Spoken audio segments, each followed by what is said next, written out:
The Iron Game Chalk Talk podcast is brought to you by the following sponsors: EliteForm.com, IgnitionAPG.com, PlayUSA at PLAEUSA.com, and Sorinex Exercise Equipment at Sorinex.com. And now, the Iron Game Chalk Talk podcast. Welcome to Iron Game Chalk Talk with your host, Ron McKeefery. Every time our athletes walk into this weight room, they're going to be pushed to the max. Let's go! Everything you got! On this podcast, hear Coach McKeefery's straight talk about training, featuring the top strength and conditioning professionals from around the world. And now, here's your host, Ron McKeefery.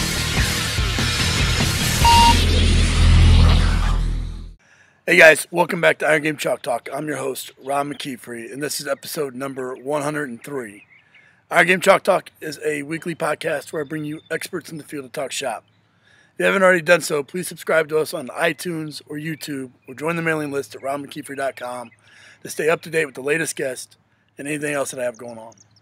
This week, excited to have Kevin Cronin with us. Kevin is the head strength coach out at Colorado College. He's got a unique situation out there. He's, a couple of sports are Division I, and most of the sports are Division III, and so he's having to balance those out. So we get a little bit into that. We talk a little bit about, he's the first strength coach there, and so creating a program from scratch and creating a culture, and just a ton of good takeaways in this episode. So I know you're going to get a lot out of it. Before we get started, I want to make sure we recognize all of our sponsors.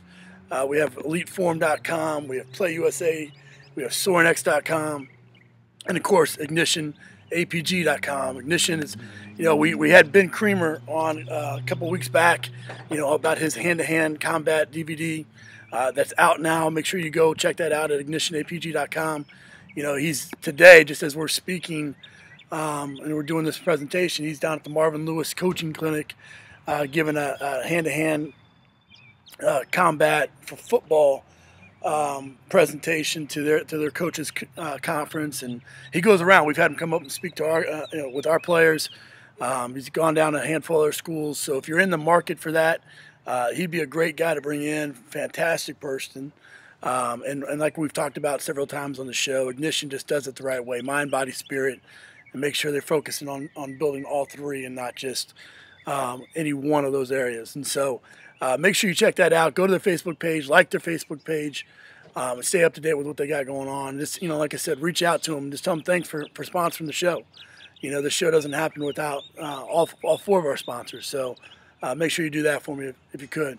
Lastly, if you enjoy our podcast, then you would definitely enjoy Strength-On Demand. Strength-On Demand is a online archive of strength and conditioning clinic presentations that each year I just try to gather as many as I can.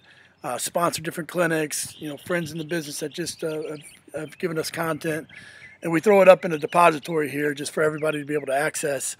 Obviously there's a little bit of cost associated with hosting and a website and all those types of things, but it really isn't a money maker for me. It's just a product that myself, Rob Taylor, wanted to create just to have out there so that we could get to, anytime we have a Wi-Fi connection and some free time, we're able to continue to sharpen the sword and wanted to make that available to other coaches as well. And so check out strength-ondemand.com for more information about that.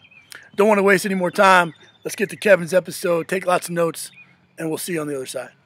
All right, guys, welcome back. Excited to have Kevin Cronin with us. Kevin's the head strength coach at Colorado College and has done a fantastic job, worked at the NSCA, and was highly recommended to come on the show. And so, man, I appreciate you taking time out of your day and coming on and sharing with everybody. I wouldn't miss it. I think you're doing a phenomenal job providing free content that I enjoy weekly. So I'm happy to be a part of it. Oh, I appreciate that, man. Well, hey, let's get into it, brother. What what got you into the field of strength and conditioning from the get-go, and then the process it took to get to Colorado College? So I guess I kind of started I went to Sonoma State University for my undergraduate degree and started as an athletic training student. Wasn't exactly sure what route I wanted to take. I just knew that I wanted to kind of be in sports medicine and whatnot, and ended up cutting the program my sophomore year of college. So kind of had to transition a little bit. I was playing soccer at the time and had made some great friends, and didn't want to transfer, so I just stayed at Sonoma State and got into the kinesiology exercise science department. And kind of the transition was from soccer into the golf business. So I worked in the golf business for about 4.5 years while I was in college and a little bit out of college. But what really sparked the strength and conditioning side of things was, one, not only getting ready for soccer seasons, but two, our head professional at Adobe Creek Golf Club in Petaluma, California, asked me to write the off-season training program for the men's and women's golf team. Okay. So at the time, you sit through all these classes and you think you know what you're doing, and then you actually run 20 kids through a program, and it was just an absolute cluster when I first started out. And that really sparked it. So when I got done with my undergrad, I knew I kind of needed to head in the route of a master's degree, just based on the research that I've done on strength and conditioning coaches in general. So headed up to Western Washington University to go to graduate school. Was a graduate assistant up there, kind of working with a hodgepodge of teams. We were a small Division I school or Division II school in the GNAC. So worked with men's and women's basketball, a little bit men's golf, men's and women's soccer. And after my first year of grad school, I had a great opportunity at Stanford University to go work for the football program. So I interned under Shannon Turley for about 4 months. Then went back to graduate school to finish up, and kind of did what I think everybody else does. You have a master's degree in your back pocket and a CSCS and a USAW, and you expect a job. Right. I sat there thinking I was going to get hired, and I ended up sending out 118 packets to Division I schools across the country, just asking for an opportunity. It wasn't like I want a paid assistant job. I just was looking for something to kind of get my foot in the door. Right. And lucky enough, Donnie Mabe at University of Texas called me and said, "Hey, do you want to come work for us?" And I said, "Yes. When should I start?" And finished up grad school and had about a month break between grad school and when I left for Texas, and was at Texas for about 6 months, and then got a call from a buddy of mine, Jason Dudley, and he said, "Hey, there's jobs open at the NSCA. Are you interested?" And I said, "Yeah." Anything paid, right? and then moved to Colorado Springs. And kind of the rest is history. I was at the NSCA for about a year and a half, started as like an education coordinator, running the webinars and the Hot Topic series there, and just kind of doing odds and ends, and worked in the Performance Center part-time for about a year. So we train athletes in the morning, and then in the afternoons, kind of on the front side and back side of your regular 8-hour day. Right. And then a guy named Jake Worth actually left his position in the Performance Center, so I slid into that and worked under Scott Caulfield for about 6 months-ish.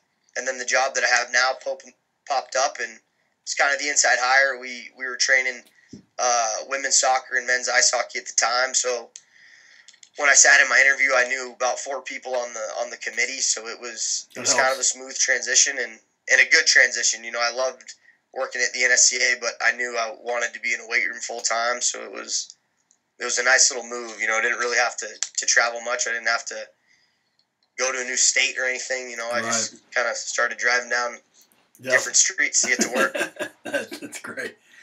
Well, something you said in there really, is something I want to pull out for everybody. And we talk about it on the show quite a bit, but, there's a big difference between being qualified and being experienced, and, you said it in that you had your degree, you had your master's degree, you had your certifications, and then all of a sudden now it's like, where's the job, and unfortunately or fortunately, depends on how you look at it, it's just the tip of the iceberg. There's so many great coaches out there that have qualifications. It really comes down to, things like networking, gaining experience, that really lead to those opportunities. And so you can't just as a young strength coach say, well, I've got all my stuff. I've checked all the boxes. Now where's my job? Yeah. You really still got to put forth the effort. And then it becomes about making strategic moves. And so making a strategic move to go work Stanford football, making a strategic move to go work with Donnie down at Texas. Those things right there, you're getting to work with some connectors and some people that can help lead to things. And I'm sure that all paid dividends down the road, obviously. But I think you like I said, you hit it right on the head there. What about, being there at Colorado College? It's kind of unique. You go in, you start the program, and you're a little bit different there, where you have you have 2 Division I sports, and you have the rest of them are Division III. So, what are some of the challenges that you face as a Division I strength coach with not maybe all the resources that other Division I sports have, and then what are some of the challenges you face as being a Division III strength coach for majority of your sports? Yeah, well, when I first started, we're in about a 6,000 square foot facility. It started as a fitness center for all of campus. So it wasn't like I walked in and we had the weight room and we had teams. Like we were dealing with the student population. Yeah. So early on, we were really just trying to get kids in the door. We were really the only place for any kid on campus to work out. So whether you were a student athlete or a regular student, you utilized our facility. So we battled a lot with just kids coming into the facility who were student athletes who weren't participating in the program. And there wasn't anything I could do about it. That was what I was told early on, like, hey, this is a facility for everybody. If the kids don't want to participate, they don't have to, especially if they're out of season. So I just played nice in the sandbox early on. I tried to make good connections with the student athletes that we had. I was lucky enough that with our men's soccer program, I had about 8 of them training with me in the summer prior to me getting the job. I got the job in August of 2012. So during the construction here on campus, with the relationship with the NSCA, Colorado College athletic director reached out to Scott Caulfield and said, hey, can some of our athletes utilize your facility? Scott said yes. So early on, I used those 8 soccer players to kind of build a network. Sure. I tried to get them to spread the word of training and coming in and participating in an organized strength and conditioning program. So for the first 7 months, it was tough. We have 55 guys on our lacrosse team, and in my first year, we'd have 12 kids in a lift. So that was my first year. My first year was a struggle to get kids in, and then once it turned into a varsity weight room, we're on the block plan. So we're 2 semesters, 8 blocks, so 4 blocks a semester. So 7th block, I guess it's like halfway through our second semester, it turned into a varsity weight room. So then we created our schedule. We said, hey, men's soccer, you're lifting at 3:30. Women's soccer, you're lifting at 4:30. And tennis and cross country at 5:30. So that created some structure, and our kids like structure. So as the structure got put into place, we started seeing more kids, and then we started worrying about actually training. We were really worried about attendance early on. And then last year we got a lot more kids in the room, which was great. So we were focusing on then getting them ready to participate in their sport. Early on, we were really just trying to get them in here. Absolutely. And with the Division III kids, they don't have to. Nothing's required unless they're in season.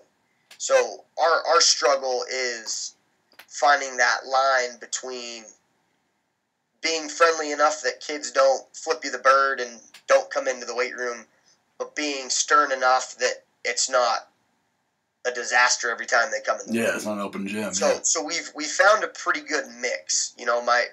My second year we instituted one rule, and it was if you're late, you don't train. So if it was 3:31 and the lift started at 3:30, like, we sent you home.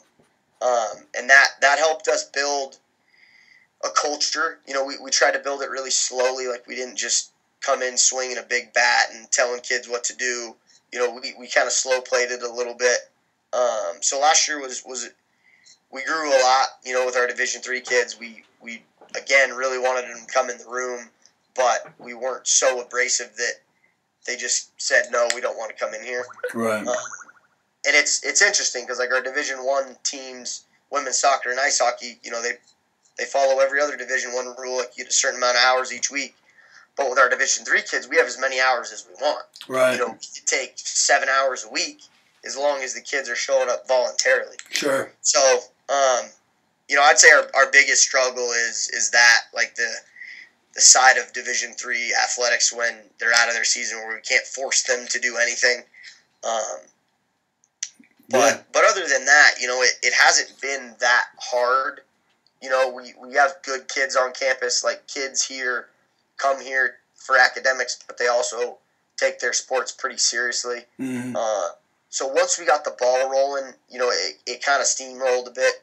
There's a couple groups here and there that we've struggled with to get them in, and again, we've kind of had to play a little nicer in the sandbox than I would have liked. But sure, again, the objective's to get them in the room and get them trained up to get them ready for competition. But two process. Yeah, two things you said there that I really like and want to touch on is obviously is establishing a structure, and setting it up for success. I always talk about, I've gone into a couple situations in the last few years, and it's been stuff where maybe it wasn't as accommodating to the athlete as maybe they would have liked, and so because of that, it had been standoffish, but when you schedule for success, so, one of the things I typically do is in the off season, I'll put our training period right during the time that they would practice, for spring ball, so in the winter, they've already got that block open in their schedule, it's later in the day, we practice in the afternoon, and so rather than try to put it throughout the day, which may be more convenient for me, so that I'm not there all day, for 13, 14, 15 hours, to wait on them and whatnot. But I put it right there in that time block because now I know I got them. I don't have to worry about academics.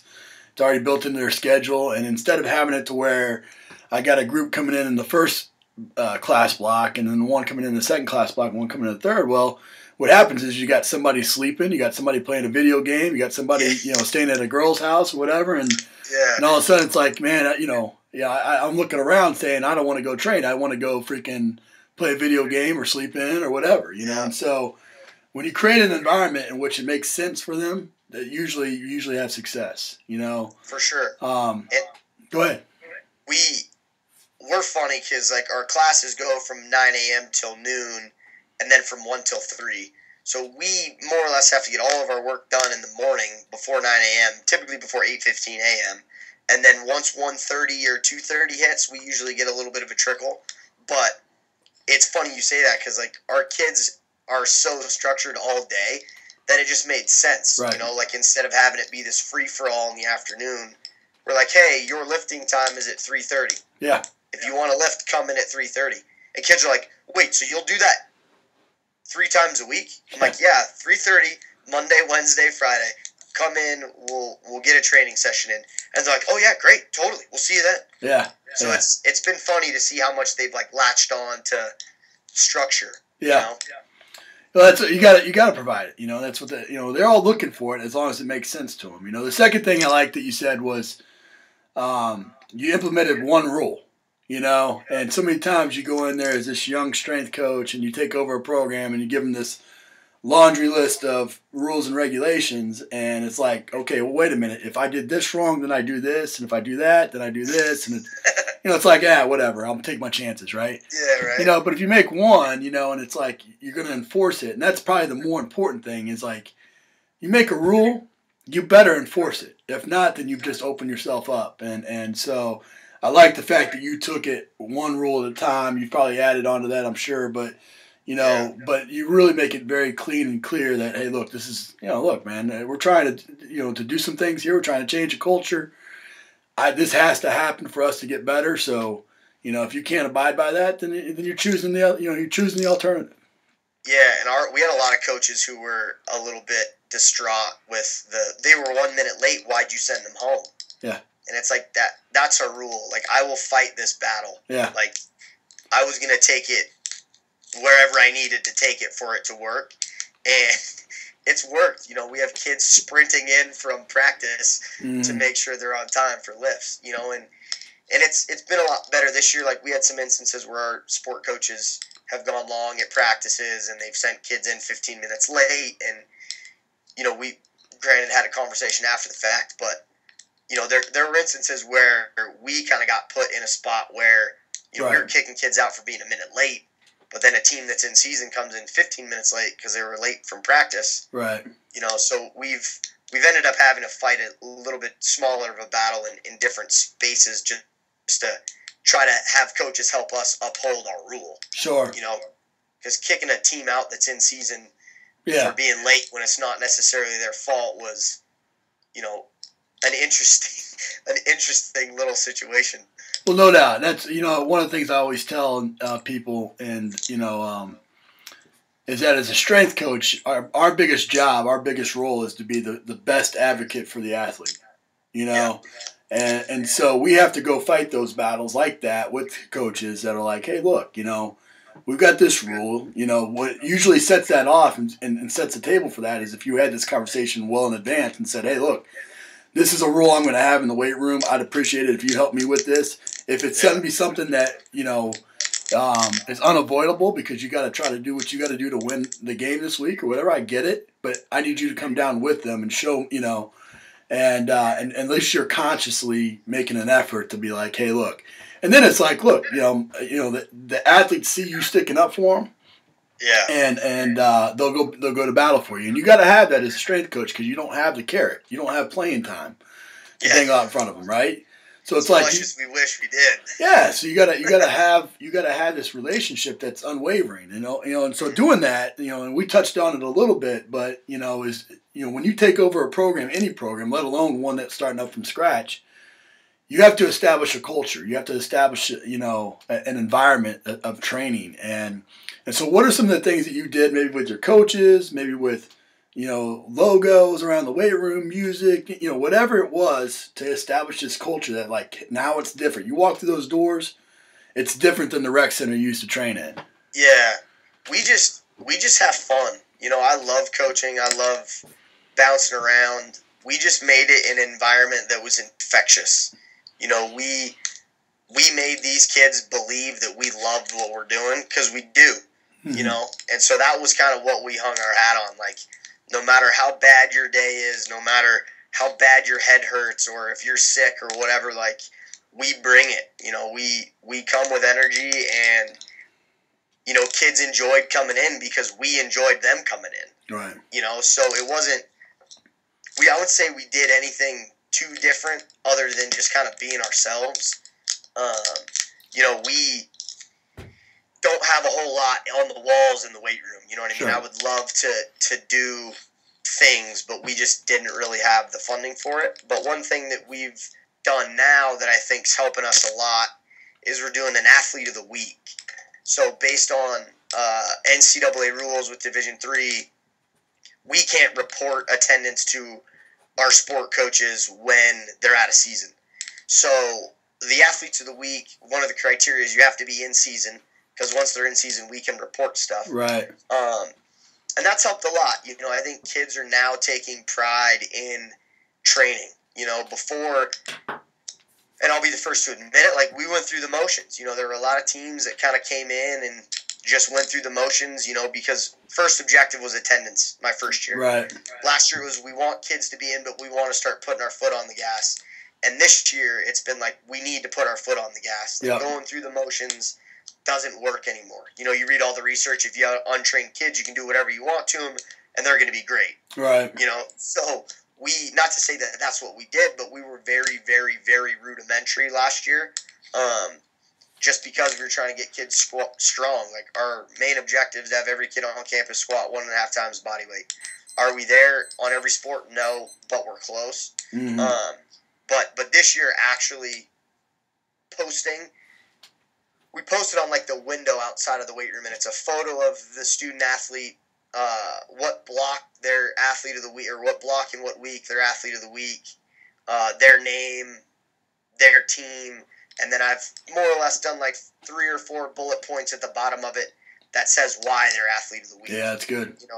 Typically it's like attendance. If you're in season and you don't miss a lift, perfect, you're in the mix for athlete of the week. And we've also kind of used it to pay homage to some of our kids that have worked really hard over the last 2 years. Sure. Once we get through those kids that I feel like we need to pay homage to, we'll probably have to start sifting a little bit more. Yeah. And create some more criteria. But that's really helped. Like, I wish I thought of that earlier, like last year. Sure. But I just didn't. There's so many things. Yeah, I forget what I was looking at, and I was like, man, that's a really good idea. And our kids are kind of picking up onto it, you know. And, right. and I think if we did it earlier, they would have picked up faster. And but like our objective now is to like hit it hard. You know, our kids last year didn't hit it all that hard. I'll be the first to admit it. You know, you talk about minimal effective dose. You know, like that's what we did last year. We were minimal effective dose. We did as much as we needed to keep kids healthy and get them strong. And, you know, there wasn't a single instance where we trained a kid for 45 minutes and sent them to practice and they were crushed. Yeah. You know, but this year there's been some instances where if kids are in their non-traditional seasons, like we've hit them kind of hard and sent them to practice. Yeah. You know, so, you know, I think the athlete of the week's helped us a lot. Well, you know, with you know, at the CSCCA this year, actually Donnie and I are taking are giving a presentation, a co-presentation on motivation and leadership in the weight room. You know, and one of the things is obviously that peer recognition. You know, and that external stimulus or that external motivation of recognizing, you know, those athletes through an athlete of the week or whatever. And, you know, that's so powerful, and that's such an important takeaway. You know, taking over a program like that, you know, and being, you know, I mean, you have a GA and a graduate student and an assistant student, you know, that you've kind of put together yourself, but, you know, for the most part, it's a one-man show, you know, to run that and to take over a program and do everything from scratch. And it's really your first head strength coaching job, right? You know, one of the things I always talk to my staff about is that how they have to be preparing now for all the organizational type of things that are going to come thrown at them as a head strength coach. You know, that's training the athletes and writing the programs. It's like, give me a napkin, I'll write a program right now. That's the easy part. You know, the hard part is managing everything. You know, and so what are some of the, you know, what are some takeaways, some nuggets that you have that you felt really were helpful to you when you came in? Some organizational things that you do? Is it, you know, like I don't check email before 12, or is it, you know, whatever, you know, things like that you might be able to take away? Well, when I was at the NSCA, like we would sit behind a desk doing educational content work. And what I said to myself is, first off, this isn't ideal. But second off, like I need to be able to take advantage of this 8 hours behind the desk doing things. Right. So it's kind of threefold, I guess. Like I was using the webinar system to interact with coaches that know what they're talking about. So on the backside of it, you know, I'm doing a webinar with Andrea Hootie, and I'm taking notes about all these nuggets that she's dropping, and you know, I'm reading these hot topics here that are getting put out. But on the other side of it, I was like using all of these things that I was hearing, and I was like trying to formulate things that I would need if I went anywhere. You know, at the time, like I'm lucky enough that I don't have a whole lot of other responsibilities other than just training athletes. Right. You know, I'm not in a lot of administration meetings and whatnot. So when I was at the NSCA, I was like, all right, if I'm going to get an assistant job, you know, whatever that job may be, wherever it may be, I need to be able to walk into that facility and implement a program and implement it concisely and be organized about it. Right. So I took probably, and I might get in trouble for saying this, I probably took about an hour and a half to 2 hours every day doing things that pertain to college strength and conditioning. So whether it was creating templates, whether it was creating a way to prescribe things or warm-ups or what have you. So when I sat for my interview at Colorado College, I had a binder that was about this thick full of things that I would use if I got the job. Call it recovery questionnaires, call it the various things, and that helped me a lot. No doubt. You know, and nowadays I think it's a little bit different. You know, it's figuring out budgets. It's figuring out where you should allocate budget money and things like that. So it's like now I'm looking at different things. But I would say, you know, I probably take 30 minutes to an hour now of branching out of the strength and conditioning stuff and, you know, call it reading leadership stuff, call it budget things, what have you. So I've just really set aside some time every day to branch out and like look at something different. Sure. You know, instead of it just being like sets and reps and volumes. And got to. And that's helped me a lot. I wouldn't necessarily say I got that from anybody per se. I just was kind of sitting around saying I need to take advantage of my time here, and that's kind of where it led. Yeah. Well, we talk a lot about the show, and I presented on it and actually writing a book on it now. But, to be a successful strength coach, in my opinion, you have to be three things. You have to be a technician. You have to be that great coach. You have to know the lifts, teach the lifts, be able to put the lifts together, right? But to get advanced, you have to be a great manager. You have to manage time, people, resources, money, budgets, things like that.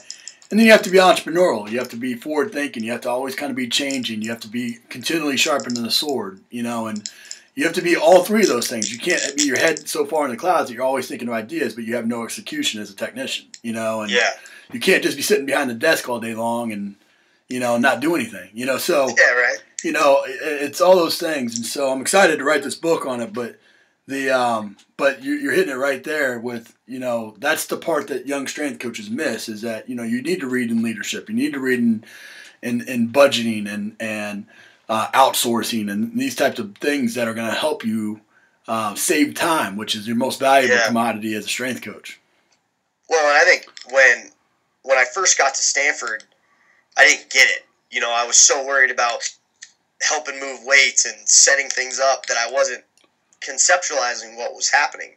And Stanford football was so dialed in that it was like overwhelming. Right. There was a reason for every single thing that we did, and it took me a while to actually figure it out, like after the fact. Mm-hmm. And then when I got to Texas, there was a couple times where Donnie brought the volleyball team together, and I was like almost in tears because he has such an innate ability to get kids to buy into him that like those two experiences I think have like kind of molded me into who I am now. Absolutely. And I think it's funny because you go to school and you learn about the science and all this other stuff, but the reality of it is it's the other side of things. It's getting kids to drink your Kool-Aid, right? And then getting them to continue to drink the Kool-Aid. No doubt. It's funny, it's such a science, but it's also such an art, Absolutely. You got it, and that's where, going back to what we said earlier, there's a difference between being qualified and being experienced. Yeah. And it's such a big deal there, but. Well, man, this has been great. We always kind of end the show with some resources here. So give us the best piece of coaching advice that you've ever received. Honestly, like I've listened to these a lot, and I can't think of one. Honestly, Jesse Ackerman, actually, it's more of a situation than anything. Sure. So I walked into the University of Texas and had just got done doing my USAW and was like, Olympic lifting no matter what. Like, we're going to pound the platform. And I think I'd been there like a week maybe, and Jesse Ackerman pulls me aside and he's like, if you could have one exercise for the rest of your career, what would it be? I was like, what do you mean? He's like, one exercise. You can't program any other exercise. What would it be? I was like, can I tell you right now? And he's like, no, like take 10 minutes. So I walked around the weight room, cleaned up a little bit, came back, sat down in his office, and he's like, what would your exercise be? I was like, clean and jerk. No hesitation, clean and jerk. Right. And as I'm saying it, he's writing on a whiteboard. And by the time I'm finished saying clean and jerk, he's got like 7 different squat derivatives. And it was more or less saying like, hey, there are more ways than one to skin a cat. Right. Not to say I'm just a power lifter, not to say I'm just a Olympic lift derivative guy, but, there are so many ways to get it done that interaction with him made me kind of like change the way I thought about strength and conditioning. Sure. It's like, oh, we're just going to do the Olympic lifts. We're going to do nothing else. Like, it's the end all be all. And after that conversation, it was like, okay, like, there's more to this than just that. Absolutely. He was great. Jesse Ackerman was a phenomenal resource for me when I was there. And, other than the countless conversations I had with Coach Mabe and everybody else on staff, like, sure. that was probably the conversation that sticks out to me most. They do a great job, those guys. Yeah. What about a favorite quote that you either live by or one that you have plastered up somewhere? So I have a buddy who used to work for Nike who sent me a pair of Nike weightlifting shoes, and on the inside of the sole it says, "Go forth and dominate." So I have that hanging on the window that looks out of my office. So that's kind of the quote that I hang my hat on is go forth and dominate. We put some quotes on our sheets every now and again, but it usually more or less pertains to the situation, you know. Yeah. But that's my favorite quote. Oh, I like that. What about a book, app, and website recommendation? So I have like a huge list of books that I think everybody should read. But the book, again, that's 2 books that have kind of changed the way I thought about things is The Stress of Life and Why Zebras Don't Get Ulcers. You know, I think it's our job to impose stress on kids, whatever that may be, call it in the weight room, call it on the turf. And that really changed the way I thought about what types of things we should do during each block. Sure. You know, our kids are in class for 3.5 weeks and then they're off for 4 days. And, you know, it induces a lot of extra stress on these kids. Right. And, you know, we've had to battle with that a little bit. You know, I'd like to do a little bit more this year than last year. I'd like to do a little bit more next year than we did this year. But the reality of it is if we're accumulating so much stress, whatever that may be, like the physiological adaptations won't be what we want because of these added stressors that are pulling the organism in all these different directions. So those 2 books have like helped me out quite a bit. I use Coach's Eye a lot for an app. I have Coach's Eye on this iPad that I'm on right now, and it's really helped our kids out a lot. You know, kids are visual learners, and we'll catch a video of them, and I usually don't even have to say anything. You know, I show them. Yeah. And I'm like, do you remember what I just told you? And they're like, oh, yeah, I get it. So Coach's Eye has been great. I used a digital finger tapping test for a while. That was cool. It's free to just try to monitor CNS fatigue. Our kids would like forget their cell phones, and it ended up not working well. But yeah, I'd say Coach's Eye and the digital finger tapping test I haven't used are that 2 one. apps that are pretty solid. What about website? Honestly, it's kind of a long list. You know, I think I keep my ear to the street, right? Like, I don't look for jobs every day, but I usually go to the NCAA. I go to Strength Scoop, Strength Performance, NSCA, CSCCA, Elite FTS, Mobility WOD, Movement Mastery, Sean Mishka's website, XL Athlete, your website. It's kind of a long list. Yeah. You know, I think it's crazy to me how much free content there is now. No doubt. You know, when I got hired at the NSCA, I was hell bent on making a difference. You know, because as a member, you didn't used to get much. Right. But now there's stuff everywhere. It's YouTube. So you know, I think things have evolved a lot in the last, you know, 4 or 5 years with regards to free content and access to information. No, I agree with you 100%, man. Well, brother, this has been great, man. Lots of great takeaways there, and you know, the best thing about it is, you know, is that, you know, obviously in a time right now when it doesn't seem like there's a lot of jobs and things like that. I mean, here you are taking over a program from scratch, you know, and building it into a great program and putting, you know, laying a solid foundation, you know, for either you to stay there for many, many years or for you to move on and somebody to take over a great situation. And as strength coaches, we need to celebrate that and embrace that and really look for opportunities to get out there and find these types of opportunities and make it happen, you know. And it's not easy. For sure. It's not easy. I mean, you got to take over, you know, a situation where maybe it's not ideal. It's not what, you know, you draw up in your dreams. But, you know, it's what we always talk about on the show, making the big time where you're at and making it a great situation, making it hard to leave. And you're doing that, man, and you're giving back at the same time. So I appreciate you coming on the show, man. Yeah, I appreciate the invite. Awesome. Have a great week. You too. That's it for this episode of Iron Game Chalk Talk. Thanks to this week's guest as well as our sponsors for bringing this episode to you for free. Make sure to check out ronmckeefery.com where you can join our mailing list, find the show notes, including all the links and resources mentioned, and information about Coach McKeefery's other products. While you are there, please join Coach McKeefery in the comments section thanking our guest for sharing. If you haven't subscribed to Iron Game Chalk Talk on YouTube or iTunes yet, make sure to do so. Comments, ratings, and reviews are always welcome. Coach McKeefery can be found on Twitter at @RMcKeefery, on Facebook and YouTube at /Ron.McKeefery. That's it for this week. Be sure to check back next week for another great episode of Iron Game Chalk Talk.